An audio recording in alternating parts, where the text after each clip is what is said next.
Olá pessoal, aqui quem fala é o professor Antônio Rafael Santana. Nesse vídeo de hoje temos como objetivo lembrar as principais funções de um sistema operacional. E para isso precisamos primeiramente compreender como é formado um computador e como que os programas são gerados. Vamos lembrar qual que é a definição então de um computador. De acordo com o dicionário Roais, o computador é uma máquina destinada ao processamento de dados, capaz de obedecer a instruções que visem produzir certas transformações nesses dados, para alcançar um fim determinado. Em outras palavras, um computador ele é capaz de processar informações para alcançar um determinado fim. Os computadores podem ser os PCs, podem ser notebooks, podem ser tablets e podem ser smartphones. Todos esses equipamentos que eu citei têm a capacidade de executar tarefas diversas, né? Atualmente, os smartphones fazem muito mais do que ligações, né? E, na verdade, o uso de smartphone hoje acaba sendo muito secundário na questão das ligações. Quase sempre, os smartphones estão conectados, nós estamos editando documentos, editando planilhas, jogando jogos, enfim. Hoje, nós podemos considerar smartphones e tablets como computadores, assim como os PCs e os notebooks. Os principais componentes de um computador são o processador, a memória principal, a memória de armazenamento e uma placa que conecta todos esses componentes. Detalhes sobre esses hardwares serão citados em aulas posteriores. Basta entender agora que o processador é o componente mais importante de um computador. É o cérebro do computador. É o processador que executa as instruções que fazem os programas funcionar. É o processador que coordena o uso de todos os demais componentes de hardware de um computador. Por isso, vamos focar no agora de início nesse componente. Mas temos que ter em mente que para todos os demais componentes funcionarem, também é necessário que eles recebam instruções para executar as suas tarefas.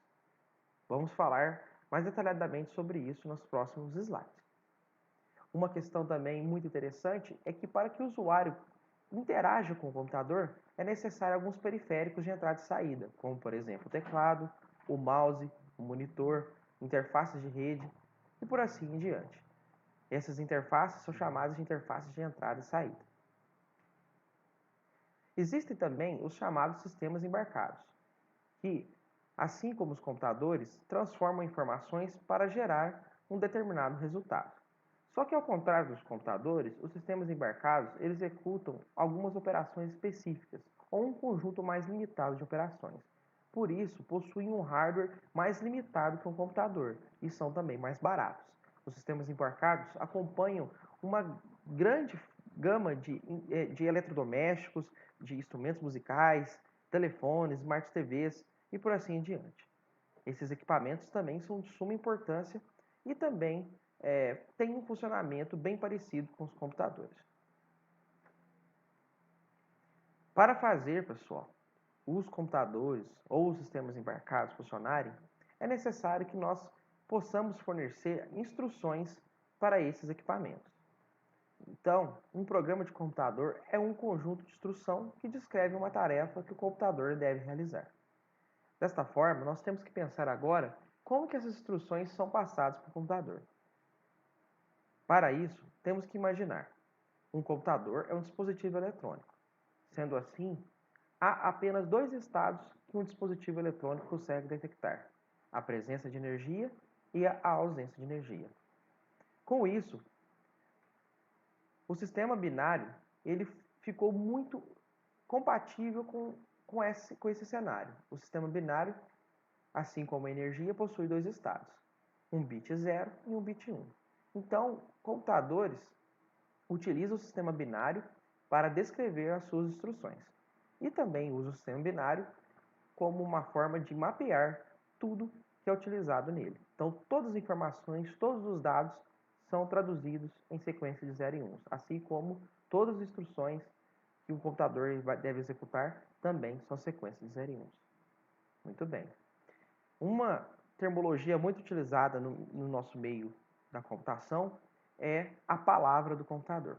Palavra quantidade de bits que um processador consegue processar a cada ciclo de processamento.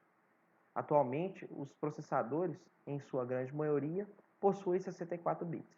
Isso significa que a cada ciclo de processamento, o processador consegue processar 64 bits por vez. Tá? Isso implica diretamente na velocidade de um processador, além de sua frequência, que é a quantidade de ciclos que esse processador consegue fazer em um segundo. Atualmente, os processadores funcionam na casa de gigahertz, ou seja, na casa de bilhões de ciclos por segundo. E também, atualmente, os processadores possuem de mais de um núcleo. Com isso, eles conseguem fazer de forma paralela esses ciclos de clock. Mas isso é um assunto que vocês vão ver nas disciplinas relacionadas ao hardware de computador. Aqui, nessa tabela, vocês vão ver algumas notações que são utilizadas no sistema binário. A mais importante é que 1 byte representa uma sequência de 8 bits, tá? E a gente pode ir aumentando esse agrupamento de acordo com alguns nomes. Por exemplo, o quilo, né, é o prefixo de 1000, assim como o mega é um prefixo de milhão, giga de bilhão, tera de trilhão. Então, esses prefixos são utilizados para significar uma determinada quantidade de bytes, tá? Então, 1 byte são 8 bits, 1 kilobyte é 1000 bytes, 1 megabyte é 1 milhão de bytes, e assim por diante. As linguagens de programação, então, são criadas para que os programadores desenvolvam aplicações. Seria muito difícil, pessoal, como vocês podem imaginar, se um programador tivesse que decorar sequências de 0 e 1 para fazer os programas de computador. Nos primeiros computadores, era isso que acontecia, através de papéis de cartões perfurados. Tá? Haviam cartões, o programador ia lá, furava os cartões, fazendo os 0 e 1 para rodar os programas. Mas atualmente, né, existe uma maneira muito mais eficiente de fazer programas, que é através das linguagens de programação. E essas linguagens, elas possuem níveis de proximidade com essa notação binária, que realmente é utilizada pelo processador. Então, a linguagem de programação mais próxima dos 0 e 1 é a linguagem Assembly. E essa linguagem Assembly, ela depende diretamente da arquitetura do processador. Um nível mais acima ao Assembly, vem as linguagens que vocês vão aprender aqui durante o curso, que são as linguagens utilizadas no mercado para desenvolver aplicações, como C, C++ e Pascal. O que acontece nessas linguagens é que elas sofrem um processo de compilação, que na maioria das vezes gera um código assembly compatível com o processador que está sendo usado naquele computador. Muito bem. Essa questão, pessoal, do nível da linguagem, se ela está mais próximo ou mais distante do 0 e 1, ela implica na facilidade de uso dessa linguagem. Beleza? Quanto maior o nível da linguagem, mais fácil para o programador desenvolver nessa linguagem. Quanto mais baixo o nível da linguagem, mais próximo do 0 e 1, mais difícil de se programar nessa linguagem. Aonde que entra, então, o sistema operacional nessa conversa? Mesmo, pessoal, com o desenvolvimento, né, com o surgimento das linguagens de programação de alto nível, como Java, PHP, C++, ainda assim seria muito difícil para um programador ter que desenvolver aplicações se ele tivesse que lidar com detalhes de todos os demais hardwares que compõem o computador, como, por exemplo, o funcionamento de um disco rígido, o funcionamento de um monitor, o funcionamento do mouse e por assim vai. Se nós programadores tivéssemos que entender com detalhes como tudo funciona e como a gente deve instruir o hardware para ele funcionar corretamente, provavelmente um programa de computador nunca seria desenvolvido ou demoraria muito tempo para ser desenvolvido. Com isso, foi criado um software que faz esse meio de campo para nós, que é o sistema operacional. Então, o sistema operacional é um software intermediário. Quando a gente desenvolve um programa, uma aplicação utilizando uma linguagem de programação, nós desenvolvemos ela compatível a um sistema operacional e não mais compatível com os hardwares do computador. Quem faz a compatibilidade com o hardware do computador é o sistema operacional. Então, o sistema operacional preocupa com todos os detalhes de implementação do hardware que é composto aquele computador. Com isso, nós programadores de linguagem de mais alto nível não precisamos preocupar com esses detalhes. Então, pessoal, resumindo aqui, o sistema operacional é uma camada de software intermediária entre os programadores e usuários do computador e o hardware, tá? Então, o sistema operacional veio para facilitar o uso do computador, tanto pelos programadores quanto pelos usuários de computadores. Os sistemas operacionais mais comuns que temos atualmente são o Windows, o Linux e o Mac, que é da Apple, né? O Windows é proprietário, o Mac também é proprietário, e o Linux é código aberto e livre, né? Todo mundo pode mexer. O Linux possui várias distribuições, né? Onde tem uma comunidade bem engajada, e o Windows é largamente utilizado por todo mundo, e o macOS é aquele um pouco mais caro, aquele mais refinado, né? Aquele que tem um público mais exigente. Na mesma linha, nós temos o sistema operacional Android, que está largamente distribuído entre vários tablets, entre vários celulares. E o iOS, que é o sistema da Apple para celulares e tablets, tá? O Windows Phone vem caindo muito em desuso, tá, pessoal? Na maioria das vezes, o que vem sendo utilizado é o Android e o iOS. Existem também, pessoal, sistemas operacionais de sistemas embarcados, que são usados, por exemplo, nas Smart TVs e alguns equipamentos, tá? Mas aí existe uma grande variedade. Então, vamos focar aqui, por enquanto, nesses principais. Uma coisa muito importante é que o sistema operacional ele disponibiliza para o usuário interfaces para interação entre o usuário e o próprio computador. Essas interfaces elas podem ser textuais, através de prompt de comando, ou podem ser gráficas, através das GUI, né? A sigla GUI, que é Graphical User Interface. Tanto o sistema operacional Linux quanto o sistema operacional Windows fornecem os dois tipos de interface, ficando a cargo do usuário usar aquela que atende melhor. Às vezes, as pessoas confundem a interface com o próprio sistema operacional, por ser aquilo que as pessoas estão vendo. Mas, na verdade, as interfaces são só programas que funcionam em cima do sistema operacional. Outra coisa muito interessante em relação aos sistemas operacionais é que eles possuem dois modos de operação. O modo núcleo, que possui um acesso completo ao hardware, e o modo usuário, que tem um acesso mais restrito às funções do sistema operacional. Essa divisão ela existe para garantir que os usuários não usem de forma incorreta o hardware, que, como eu falei anteriormente, tem um uso muito complicado. E se o uso é complicado, a chance do usuário fazer o uso errado de um hardware é muito grande. Com isso, o sistema operacional isola o hardware do usuário, não permitindo que o usuário acesse diretamente as funções técnicas, as funções binárias daquele hardware, ficando a cargo do sistema operacional realizar esse contato, né? Então, o sistema operacional ele fornece algumas interfaces mais fáceis de serem entendidas pelo usuário. Por exemplo, o usuário vai ter uma interface para exibir uma informação na tela do monitor, que é bem mais simples que toda a complexidade que um monitor tem que executar para exibir algo na tela, tá? Esses níveis de software, pessoal, intermediários que facilitam o uso de determinada aplicação são chamados de abstrações, tá? Então, o próprio sistema operacional é uma abstração que facilita o uso do hardware de um computador. Em muitos sistemas, pessoal, existem funções privilegiadas e críticas que, apesar disso, né, apesar de serem críticas, são executadas em modo usuário, como, por exemplo, a criação de usuários, a definição de senhas, tá? Mas isso acontece porque, embora seja uma coisa crítica, né, a questão de senha e permissões de uso do computador, o hardware ainda é algo mais crítico, tá? Então, geralmente, o hardware é manipulado em modo núcleo e essas questões de privilégio de usuário são manipuladas em modo usuário. Muito bem. Uma coisa interessante, pessoal, é que o modo núcleo ele é tão complexo que no Windows e no Linux, todos os dois têm cerca de 5 milhões de linhas de código em sua implementação.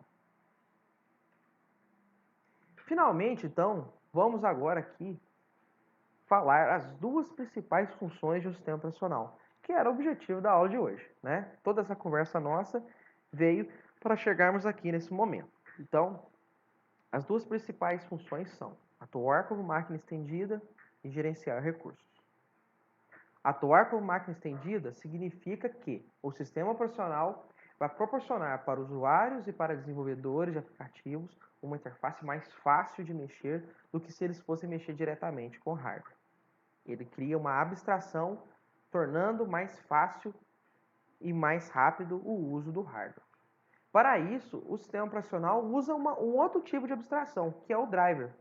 Como os dispositivos de hardware eles têm uma grande diversidade de fabricantes, né? Por exemplo, a placa de vídeo existem vários fabricantes, a placa de som e por assim em diante, para que o sistema operacional não fique codificando instruções para cada fabricante toda vez que um novo hardware é desenvolvido, o próprio fabricante desses hardwares disponibilizam uma camada de software chamada driver.